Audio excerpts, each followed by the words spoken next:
Salam sejahtera and a good day. This section is on populations and samples. Population or general population comprised of a defined group of individuals or entity. It also comprises of all sampling units that are actually or potentially available for description by species, time, and location. For example, you could be talking about all the Sainan goats within the state of Negeri Sembilan during the survey conducted between October to December 2020.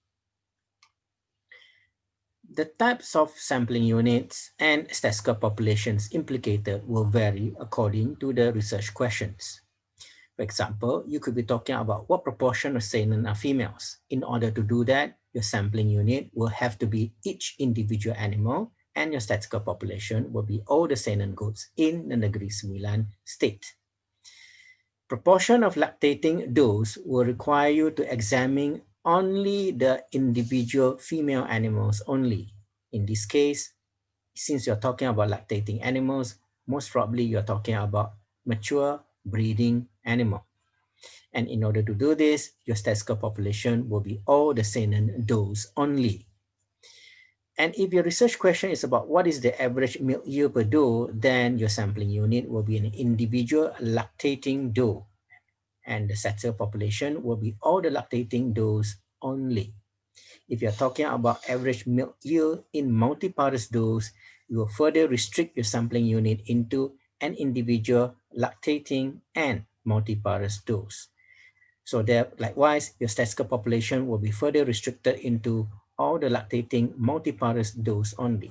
So as you can see, the further refined your research question is, the further refine your sampling unit that you need to look at. And therefore, this restricts the statistical population that you can use in order to test your hypothesis.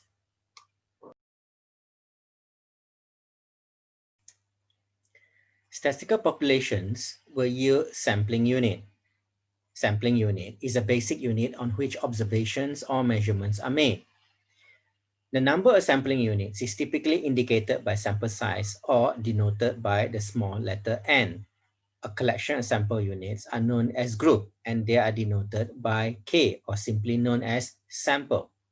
Sampling units are often abused consciously or subconsciously because by right, each sampling unit should be independent from each other. Looking at the following examples, what will be the preferred sampling unit? You can have rats cages with 3 rats each versus rat cages with a single rat, or glass aquariums with 20 fish each versus glass aquariums with a single fish. As long as each of these individual animals or each individual subjects are not interfering with each other, then they are acceptable. And do note that you need to follow the accepted sampling units for your field of study. Related to sampling units will be replication. Replication is actually something that is being done to minimize variations within sampling unit. It is used to approximate population average as the sample size grows, for example, in nutrition or field biology experiments, which oftentimes use replication in a huge manner. And replication is also being done to increase reliability of estimates. That means, in essence, to reduce the size of standard error and standard deviation. And in the same time, it also provides a measure of variability for statistical tests. Similar to sampling units, replicates should also be independent from each other. You could have a situation whereby you are comparing 6 germinating seeds within the same petri dish versus 1 germinating seed in 6 petri dishes. In this sense, the same principles that applies to sampling units applies as well to replicates. In the cases where you have 6 germinating seeds within the same petri dish, the seeds could be interacting or competing with each other in terms of nutrients, access to sunlight, and maybe many other growth factors. And therefore, the addition or subtraction of 1 germinating seeds will influence the outcome of the overall experiments.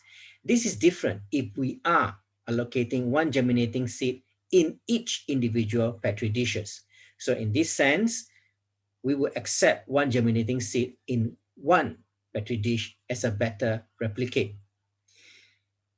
So looking at these particular examples again, this is actually a situation whereby you have pseudo-replication versus independence.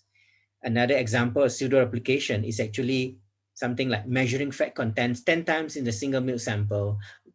And an independent example will be measuring one fat content from 10 milk samples. This brings us to the next principle, whereby stating that replicates should have minimal or no interference with each other. And as you can see here, this is exemplified by the following three examples listed. In terms of sampling, samples must be representative of the base population that they represent, and therefore there are many sampling methods available. You can have simple random sampling method whereby we specify equal chance of each member of group to be selected. Bear in mind that this is only possible in a perfect population. And you can also have systematic sampling whereby you could be selecting every 10th member for a number or alphabetized list, or maybe sampling at fixed interval along the entire length of the intestine. For example, you could be sampling every 10 centimeter along the entire length of the intestines. You can also have stratified sampling whereby you subdivide population into groups and then randomly selecting from among the subgroups. And you can also, based on this, select proportional or equal size individuals from these subgroups. Another example or another approach is actually by doing cluster sampling, whereby groups are actually selected rather than individuals. For example, you could be randomly selecting 5 farms from among 25 farms in the district. The last method or depicting incidental or convenience sampling is strictly not any sampling at all, but it could be useful under clinical conditions whereby you could be taking in individuals that fit your predefined clinical criteria. However, do be informed that under controlled studies, incidental or convenience sampling is the most unrecommended method. As mentioned earlier, simple random sampling may not be applicable at all times because not all factors acted equally or randomly within a population. And potential sample numbers may be too big or even too small to be conducted. And it is easily distorted by interaction factors or even confounding factors or any other factors that you cannot be seen at the outset of the sampling itself. And therefore, in order to circumvent this issue, samples has to be stratified in or grouped into common groups by age, by sex, or maybe by any other identifiable factors. This brings us to the next topic, which is determination of sample size. The N or sample size is critical because it determines the validity of the trial. And it also helps us to economize the research time or cost involved. However, do bear in mind that each statistical procedure or experiment has its own restrictions or rules of sample size, and there are no best approach to arrive at a viable sample size. In real life, our sample size is always restricted by our resource available in order to sample each sample unit.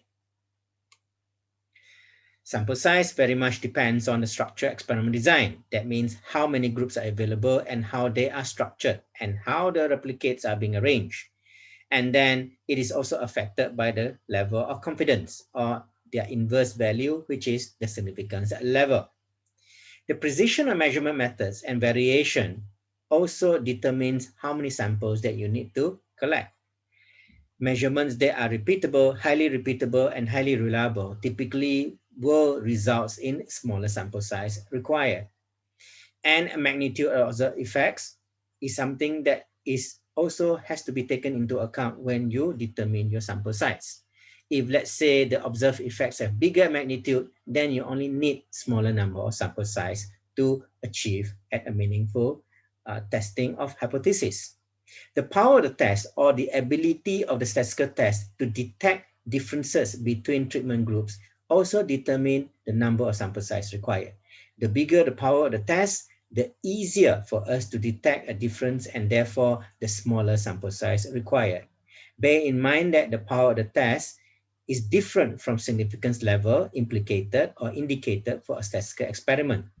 The power of the test is typically set between 70% to 90%, whereas confidence level is typically set at around 95% to 99% for biological experiments. And of course, the most important of all, sample size is very much defined by the conventions in generally accepted methodologies for a given field. For example, if you're conducting experiment in animal science involving nutrition studies, you could be using hundreds or even thousands of animals. This is actually not applicable if you are actually performing thermogenology experiments, whereby you could be dealing with only one or two or even three or maybe slightly more priced animals used for breeding, because oftentimes these breeding animals are very expensive. Or you could be doing DNA experiments whereby it's very difficult to obtain standardized DNA and so on and so forth. The next quantity that we shall be talking about will be the test power. As indicated earlier, test power should be at least 0.7 to 0.9 or 70 to 90%.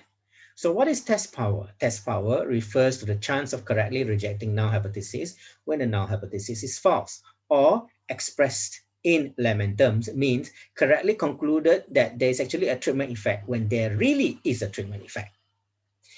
And trials with insufficient sample size often have low test power, and power itself very much depends on sample size, significance level, variability in measurements, size of effects, and data analytical methods, as well as how the experiment is being structured in order for it to be meaningful. Remember, power actually tells us how easy it is for a statistical procedure to detect differences between treatment groups. Let's recap from an earlier section.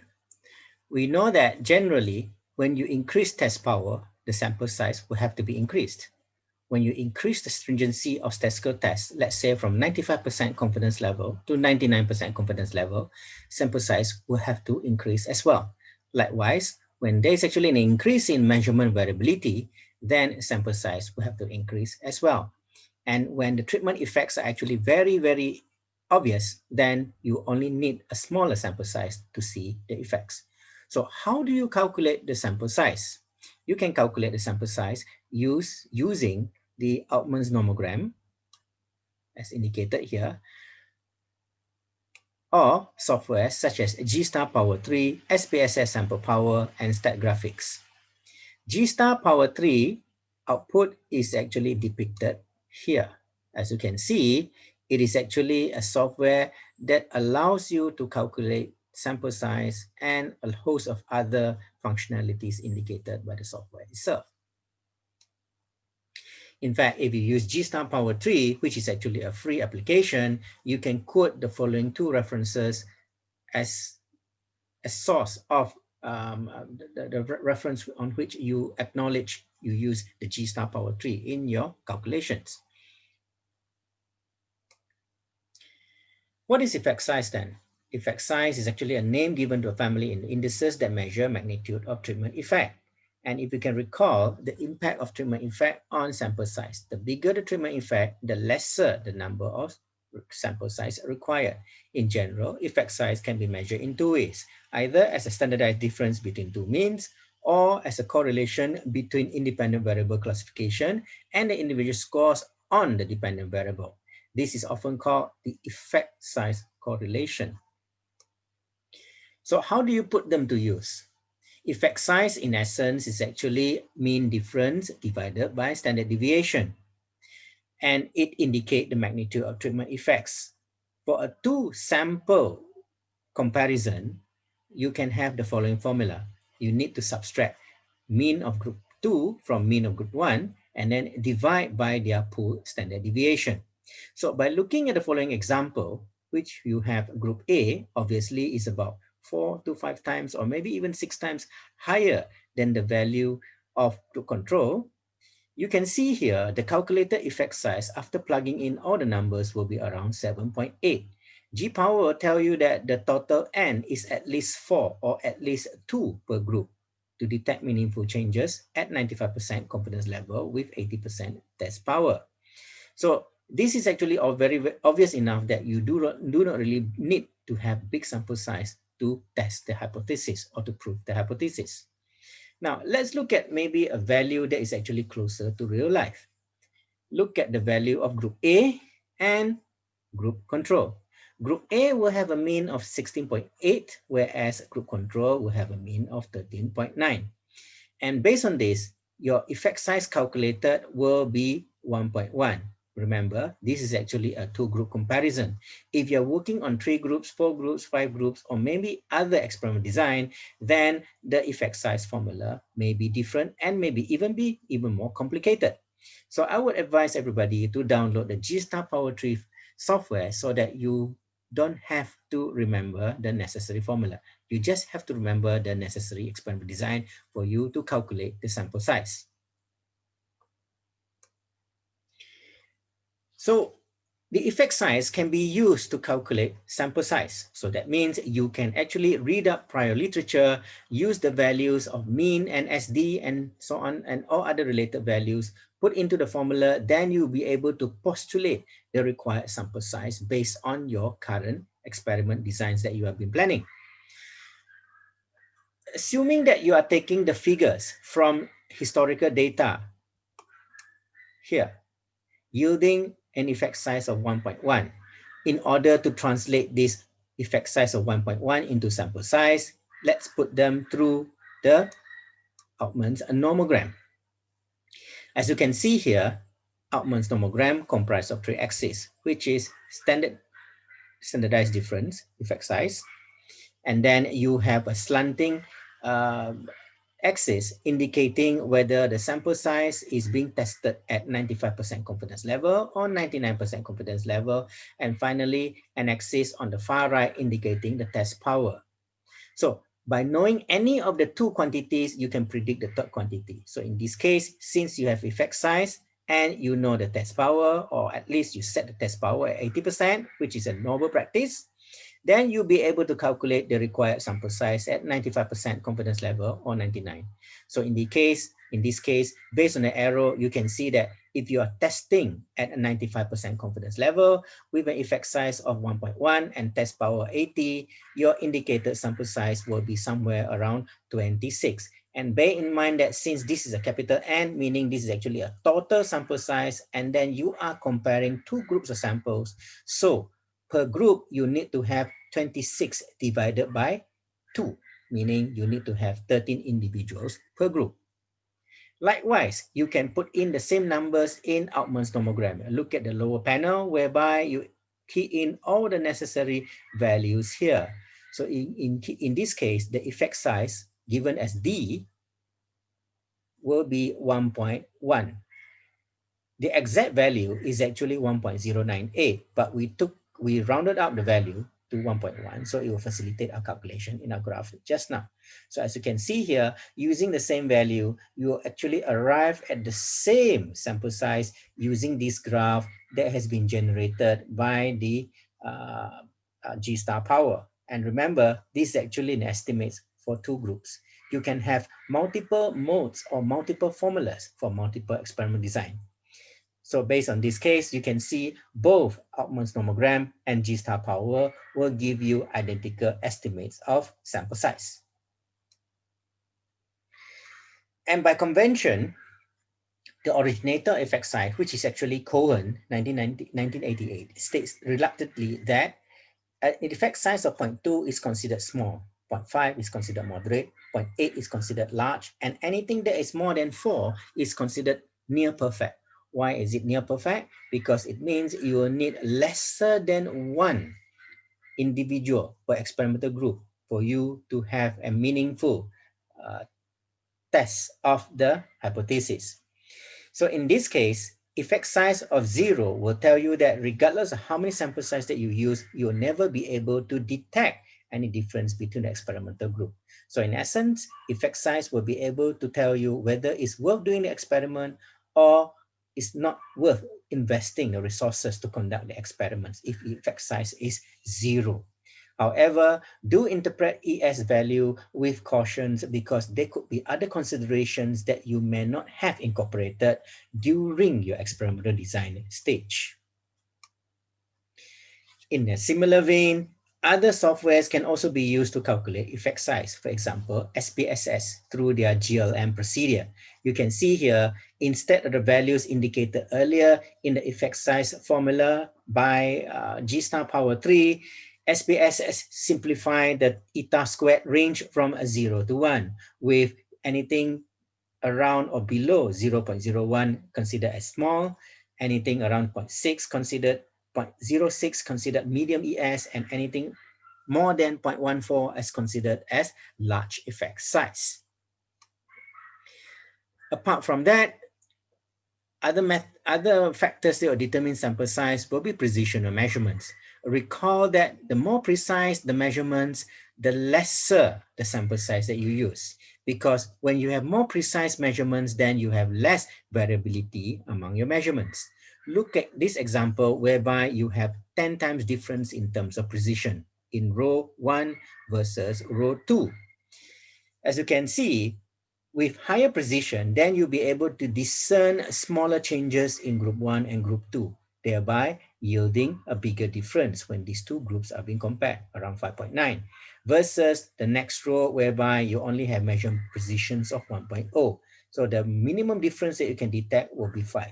So as a result, based on the effect size calculation formula, as in G star power 3, you can see that the sample size per group indicated here for 0.1 measurements precision will be 22, whereas for 1.0 measurement precision, the sample size per group will be 31. These are all based on the same assumptions of SD of 11, test power 80%, and 5% significance level. So it means that it is always a good policy for you to go for a more precise measurements in order to fine-tune or minimize the sample size. So this is actually something that researchers often encounter. That sometimes the predicted sample size may not be practical at all because it could be too big or maybe too unreasonable for us to complete it within the experimental time frame. So you can either reduce the sample size by reducing the number of treatment groups. And of course, as we have already explained earlier, you may need to find a more precise measurements, or you can always decrease variability of measurements by recruiting a more homogeneous subject, blocking or stratification. That means identifying factors that may actually make your groups more homogeneous, or isolating the impact or effects of certain factors, and by introducing replication or average multiple measurements on a subject. You may also need to control the number of variables so that it becomes something that is manageable when you are planning and executing your experiments.